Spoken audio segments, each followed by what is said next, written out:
Welcome to Telugu journalist ఏవీ TV. మీరందరూ కూడా తెలుగు జర్నలిస్ట్ ఛానల్ని అండ్ ఏవీ టీవీ ఛానల్ని రెండింటినీ సబ్స్క్రైబ్ చేసుకోండి. మంచి మంచి వీడియోలు మీకు అందిస్తూ ఉంటాం.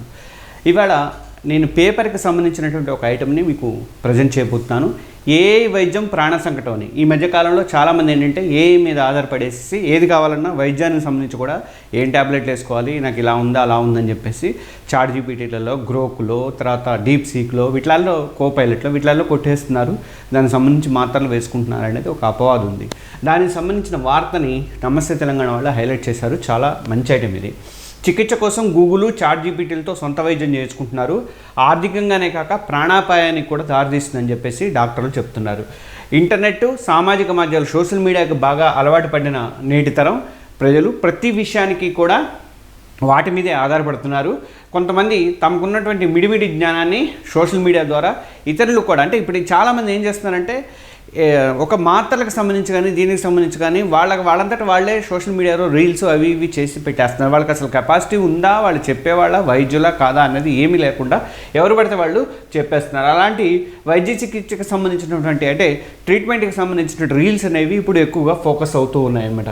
ఇవి కార్పొరేట్ దవాఖానలో ఖర్చులకు భయపడి, అంటే ఒక కార్పొరేట్ వైద్యం హాస్పిటల్కి వెళ్తే మనం జ్వరమో చిన్న ఏదో అని పోతే వాళ్ళు వేలలో బిల్లులు చేస్తున్నారు. దాంతో భయపడి ఏం చేస్తున్నారంటే వీళ్ళు చాలామంది కూడా సోషల్ మీడియాకి ఎడిక్ట్ అయిపోతున్నారు. అవి వాళ్ళు చెప్పేటువంటి ఇవి పాటించేసేసి కొంతమంది ప్రాణాల మీదకి తెచ్చుకుంటున్నారని చెప్పేసి ఈ ఐటమ్ అన్నట్టు. కొన్ని దీర్ఘకాలిక ప్రాణాంతక వ్యాధులకు సైతం కూడా వాళ్ళు సొంతంగా ట్రీట్మెంట్ చేసుకుంటున్నారు అని చెప్పేసి అంటున్నారు. ఇది యూట్యూబ్లో వేలల్లో ఇట్లాంటివి దొరుకుతున్నాయి. తర్వాత గూగుల్ కానీ యూట్యూబ్లు కానీ ఇది కొత్తగా వచ్చినటువంటి వీటికి తోడుగా ఇప్పుడు ఇదివరకు గూగుల్లో సెర్చ్ చేసి తెలుసుకునేవాళ్ళు, తర్వాత వీటిలో చూసేవాళ్ళు, యూట్యూబ్లలో రీల్స్లో చూసేవాళ్ళు. కానీ ఇప్పుడు ఏంటంటే కొత్తగా కృత్రిమ మీద, అంటే ఆర్టిఫిషియల్ ఇంటెలిజెన్స్ మీద ఎక్కువ ఆధారపడుతున్నారు మన వాళ్ళు. వచ్చేసి చాట్ జీపీటీలో కానీ తర్వాత చాలామందికి చాట్ జీపీటీలో ఈ రోగాలకు సంబంధించినటువంటి చికిత్సలు అనేవి దాంట్లో ఉంటున్నాయట. అంటే చాలామంది తమకు కలిగే శారీరక రుగ్మతలకు ఎటువంటి మాత్రలు వేసుకోవాలో చాట్ జీపీటీని అడిగి తెలుసుకుంటున్నారు. దీర్ఘకాలిక ప్రాణాంతక వ్యాధుల లక్షణాలు ప్రాథమికంగా సాధారణంగా ఉంటాయి. ఉదాహరణకు డయాబెటీస్ వచ్చిన వాళ్ళకి మొదట అలసట అనేది ఉంటుంది, శరీరం అలసిపోతూ ఉంటుంది, నీరసం అనేది, వీక్నెస్ అనేది ఉంటుంది. తర్వాత రక్తపోటు అంటే బీపీ వచ్చే వాళ్ళకి మొదట తలనొప్పి రావచ్చు. అలాగే హృద్రోగులు అంటే గుండెకి సంబంధించిన వ్యాధులు ఉన్న వాళ్ళు కానీ, కిడ్నీ బాధితులు కానీ రోగ లక్షణాలు అనేవి మొదట్లో సాధారణంగా మాత్రమే ఉంటాయి. ఈ రోగ లక్షణాలను బట్టి గూగుల్, చాట్ జీపీటీ మీద ఆధారపడి సొంత వైద్యం చేసుకుంటే అవి తిరగబెట్టే అవకాశం ఉంది, ప్రాణం మీదకి వచ్చే అవకాశం ఉందని చెప్పేసి డాక్టర్లు హెచ్చరిస్తున్నారు. రోగం వస్తే గూగుల్, చాట్ జీపీటీలు వెతకడం కాదు, డీప్ సీక్లు లేకపోతే కోపైలెట్లు వెతకడం కాదు, కంపల్సరీగా అంటే సోషల్ మీడియాని చూసి ఫాలో అవడం కాదు, దవాఖానాలకు వచ్చి అంటే హాస్పిటల్స్కి వచ్చి కంపల్సరీగా డాక్టర్ని సంప్రదించండి, డాక్టర్ దగ్గర ట్రీట్మెంట్ తీసుకోండి అని చెప్పేసి అంటున్నారు. రోగులందరికీ కూడా ఒక కామన్ కామన్ సొల్యూషన్ అనేది ఇస్తుంది. కానీ మన శరీర తత్వాన్ని బట్టి మన ఉన్నటువంటి బాడీ తత్వాన్ని బట్టి మనకు వచ్చినటువంటి వ్యాధి లక్షణాలను బట్టి వైద్యం అనేది మారుతుంటుంది. కొంతమందికి కొన్ని వైద్యం ఇవ్వచ్చు, కొంతమందికి కొన్ని వైద్యం ఇవ్వచ్చు. ఒక మాత్రకి డిఫరెన్స్ ఉండొచ్చు. కొంతమందికి డోలో ఇవ్వకపోవచ్చు, ఇవ్వచ్చు, లేకపోతే క్రోసిన్ తీసుకోమని చెప్పవచ్చు. అట్లా ఉంటుంది. అవన్నీ కామన్గా దాంట్లో ఇచ్చేవన్నీ కామన్గా ఉంటాయి. అవన్నీ మనం వేసేసుకుంటే మనకి లేనిపోని మందులకు అలవాటు చేసినట్టు కూడా అవుతుందన్నమాట.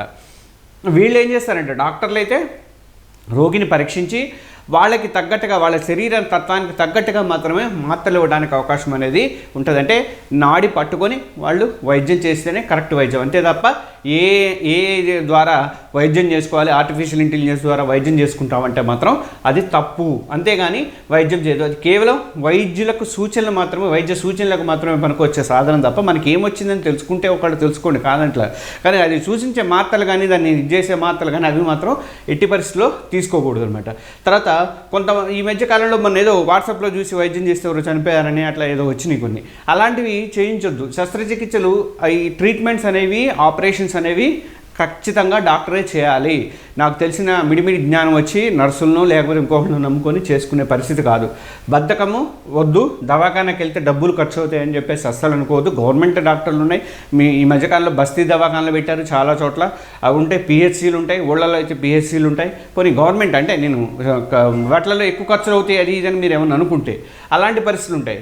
అట్లా అంతేగాని ఆన్లైన్ వైద్యం మాత్రం ఎట్టి పరిస్థితిలో చేసుకోకూడదు. ఆయాసం కాస్త ఎక్కువై నిమోనియాకి దారి తీసేంత వరకు కూడా గూగుల్ ట్రీట్మెంట్ మీదనే చాలామంది ఆధారపడుతున్నారని చెప్పేసి డాక్టర్లు అంటారు. ఆ రోగం మొదట్లోనే వైద్యుని సంప్రదించకపోవడం వల్ల చివరిలో మీరు లక్షల రూపాయలు ఖర్చు చేయాల్సి వస్తుంది అని అంటున్నారు. కాబట్టి ప్రతి ఒక్కళ్ళు కూడా గుర్తుపెట్టుకోండి, మీకు సాధారణ వైద్య లక్షణాల వరకు తెలుసుకుంటే తప్పులేదు, కానీ వైద్యం కూడా అది సూచించిన మందులు గూగుల్లో సూచించినవో లేకపోతే రీల్స్ యూట్యూబ్లో వాళ్ళు సూచించినవో పెట్టుకొని వేసుకుంటే మాత్రం చాలా డేంజర్లో పడతారు. తర్వాత లక్షలు ఖర్చు అయ్యే అవకాశం ఉంటుంది. మన బాడీని మనమే స్పాయిల్ చేసుకున్నట్టు అవుతుంది. ఇది మంచి ఐటెం అనేది వచ్చింది. సొంత వైద్యం, ఏ వైద్యము ప్రాణ సంకటం అనే ఐటమ్ వచ్చింది. ఇలాంటి మంచి మంచి వీడియోలు ఇస్తున్నటువంటి మన తెలుగు జర్నలిస్ట్ ఛానల్ని సబ్స్క్రైబ్ చేసుకోండి. దీన్ని మీ ఫ్రెండ్స్కి, తర్వాత మీ ఇంట్లో బంధువులకి, మీ రిలేటివ్స్కి అందరికీ కూడా షేర్ చేయండి. Thank you.